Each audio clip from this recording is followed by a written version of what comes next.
Whatever the level of reported profits, even if nil, more dollars for receivables, inventory, and fixed assets are continuously required by the system to merely match the unit volume of the previous year. Inflation eats away at cash flow. Even profitable businesses are forced to reinvest just to stand still. And worst of all, bad businesses must reinvest not because they are attractive, but because they have no choice.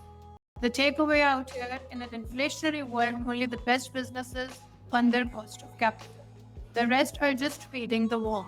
And lastly, we come to the wisdom nugget 4, wherein Warren Buffett says that value add from equity isn't guaranteed. Buffett drops a sobering thought. In 1981, most American companies were not earning their cost of capital after taxes. Passive investments like bonds were outperforming the stocks. But facts do not cease to exist, either because they're unpleasant or because they're ignored. The key takeaway out here being that just because a business used to be a good investment doesn't mean that it still is.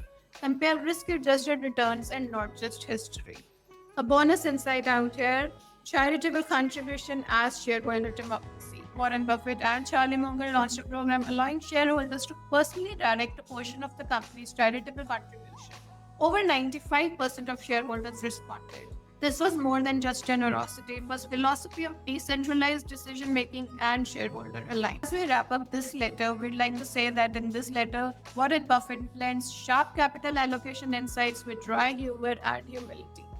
He says that we have tried occasionally to buy toads at a bargain prices. Our cases have often fell flat.